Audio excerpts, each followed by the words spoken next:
ભરૂચના સાંસદ મનસુખ વસાવાએ આપ નેતા પર હોળીના નામે ઉઘરાણી કરવાના આક્ષેપ કરતો ટ્વીટ કર્યો હતો તો ચેતર વસાવાએ વળતા પ્રહારો કરી કમલમ નર્મદા બનાવવા માટે 12 કરોડ રૂપિયા કોણે આપ્યા અને ક્યાંથી આવ્યા તેવા સવાલો ઊભા કરી આક્ષેપોને નકારી કાઢ્યા હતા।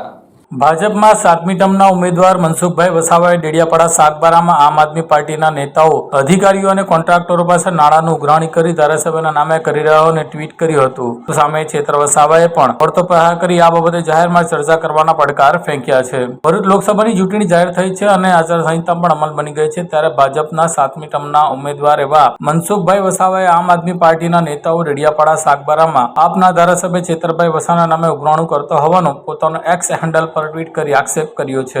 હોળીના બહાને અધિકારીઓ તથા કોન્ટ્રાક્ટરોના ડરાવી ધમકાવીને આપના નેતાઓ નાણાંની ઉઘરાણી કરે છે। એવા જ એક કિસ્સો તાજેતરમાં તાલુકામાં એક અધિકારીને ધારાસભ્યનું નામ લઈને 2.5 લાખ રૂપિયાની ઉઘરાણી કરી હોવાનું મનસુખભાઈએ ટ્વીટ કર્યું હતું। તો આવી ઘટનાઓ તાલુકાના બધા જ વિભાગના અધિકારીઓ પાસેથી નાણાંની માંગણી કરાય અને વારંવાર અધિકારીઓ અને કોન્ટ્રાક્ટરો પાસે રાજકીય આગેવાનો ફંડ અને રૂપિયાની માંગણી કરતા રહે છે, એવા પણ ખુલ્લા આક્ષેપ કર્યા હતા। સાથે જ તેઓ તાલુકાના જિલ્લાના અધિકારીઓને અપીલ કરી પણ હતી કે તમે આવા ભ્રષ્ટ તત્વોને આવી ખોટી ટેવ પાડશો નહીં। કામમાં ગુણવત્તા જાળવો અથવા તત્વોથી તમારે ડરવાની જરૂર નથી। સામે ચેતર વસાવાએ પ્રહાર કરીને કેટલાક સવાલ ઉઠાવ્યા। તેમણે કહ્યું હતું કે હું છેલ્લા 4-5 મહિનાથી નર્મદા જિલ્લામાં પ્રવેશ્યો નથી, મારે કોઈ કોન્ટ્રાક્ટર કે અધિકારી સાથે સંપર્ક થયો નથી। મનસુખભાઈ ભૂતકાળમાં તેમની જ સરકારના અધિકારીઓ અને તેમની જ પાર્ટીના નેતાઓ સામે ભ્રષ્ટાચારના નિવેદનો આપી ચૂક્યા છે, એવું નિવેદન ચેતર વસાવાએ આપ્યું હતું। નર્મદા જિલ્લામાં કમલમ ખાતે કોણે પૈસા આપ્યા, ક્યાંથી પૈસા આવ્યા ના સવાલ ઉઠ્યા હતા। તદુપરાંત જાહેરમાં ચર્ચા કરવા ચેતર વસાવાએ મનસુખભાઈને પડકાર ફેંક્યો છે।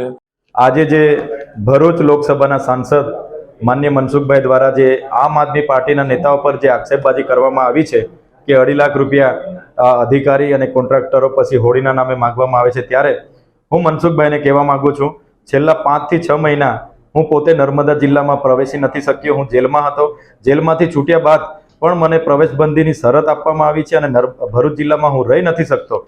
ત્યારે કોઈ પણ અધિકારીને અમે મળ્યા નથી કે કોઈ અધિકારી કે કોન્ટ્રાક્ટ સાથે અમારી ટેલિફોનિક વાત પણ નથી થઈ।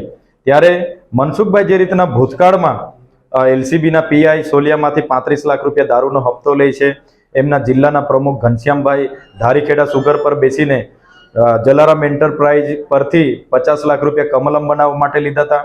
એમના જ મહામંત્રી નીલરાવ દ્વારા કમલમ માટે 80 લાખ રૂપિયા વાસ્મો પરથી લીધા હતા, જેવી નિવેદનબાજી પણ મનસુખભાઈએ ભૂતકાળમાં કરી છે। ત્યારે અમે મનસુખભાઈને કહેવા માંગીએ છીએ, હમણાં 4 દિવસ પહેલા તમારા પ્રદેશ પ્રમુખ CR પાટીલ દ્વારા નર્મદા ખાતે જે કમલમનું ઉદ્ઘાટન કર્યું, આ આલિશાન કમલમ બનાવવા માટે 12 થી 15 કરોડ રૂપિયા નર્મદા જિલ્લા સંગઠને ખર્ચો કર્યો છે એવું કહેવામાં આવ્યું। તો કયા ભાજપના નેતાઓએ આ કમલમ બનાવ્યું, ક્યાંથી પૈસા આવ્યા અને કોણે ફંડ આપ્યું, એ પણ મનસુખભાઈએ ખુલાસો કરવો જોઈએ। રહી વાત ભ્રષ્ટાચારની, તો મનસુખભાઈને હું કહેવા માંગુ છું, આવનાર દિવસમાં તમે જાહેર ડિબેટ રાખો। અમે ટ્રાઇબલ હોય, મનરેગા હોય, વાસ્મો હોય કે તાલુકા પંચાયત હોય કે તમારા બજેટમાં કોણે કેટલું કૌભાંડ કર્યું છે, કોણે ભ્રષ્ટાચાર કર્યું છે, તમામ પુરાવા સાથે અમે તમારી સાથે ડિબેટમાં બેસવા માંગીએ છીએ।